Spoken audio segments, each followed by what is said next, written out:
Thank you, Mr. Chair.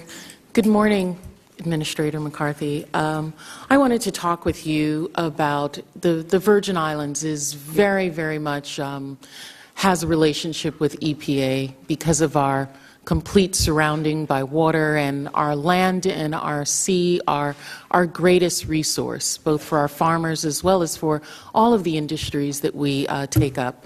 Several years ago, though, the Virgin Islands was devastated by the closure of our oil refinery.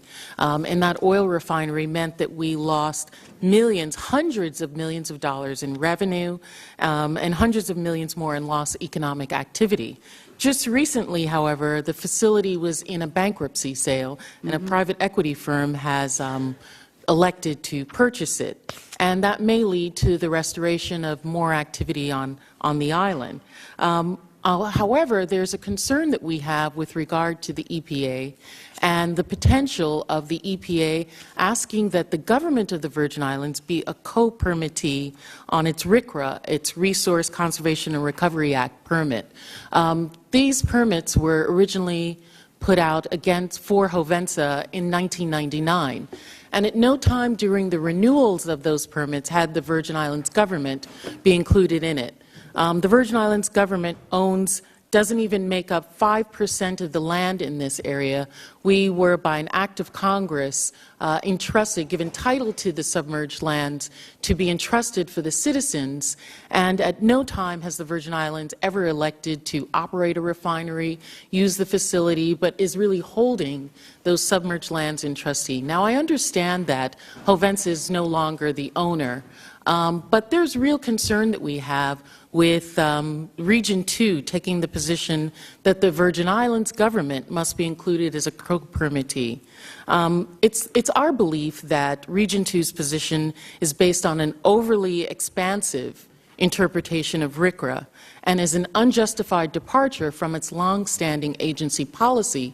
I'm sure my colleagues here would see that this could be a problem if this takes precedent, in that you have your state and local governments, which may, by EPA, be forced to become a co-permittee on hazardous waste areas back home in their own regions. And so we have really been reaching out to EPA, and particularly in Region 2, to see how we can resolve this. And I'm not sure if you were aware of this. I wanted to bring this to your attention.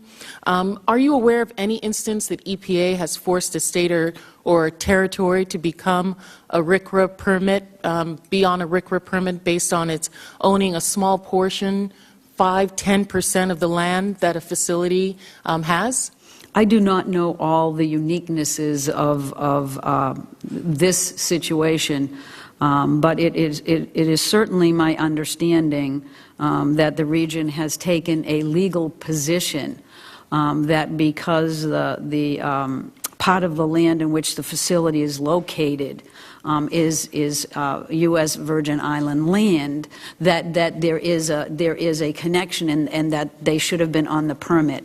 Now, having just learned this, I can't tell you whether we've done this before, whether there's unique trust responsibilities that we're not looking at. So I'm more than willing to go back and look at the region, but it is very clear that RCRA has brought in communities, municipalities, and states into the RCRA responsibility system, even though they are innocent landholders, and that's respected in the process, but they become part of the permit and the process moving forward. Well, it seems to me to be unclear why you would have an original permit in 1999, renewals of that same permit when another owner was operating the facility.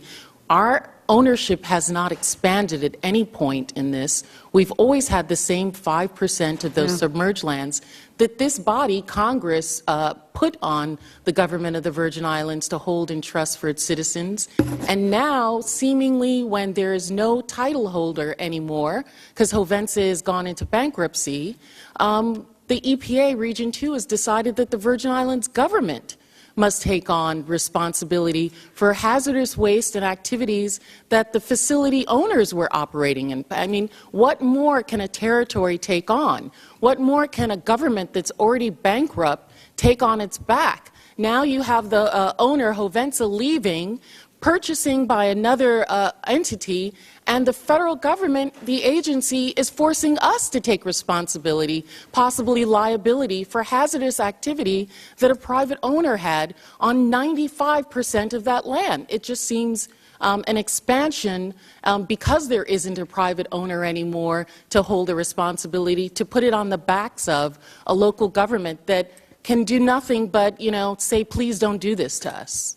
Well, this seems like a very unique circumstance. I would suggest that we follow up with this conversation, and it is not a decision or an interpretation that I've been engaged in, so why don't we do that? I would appreciate that so very much. Alrighty. Thank you very much. Sure. Thank you, Mr. Chairman.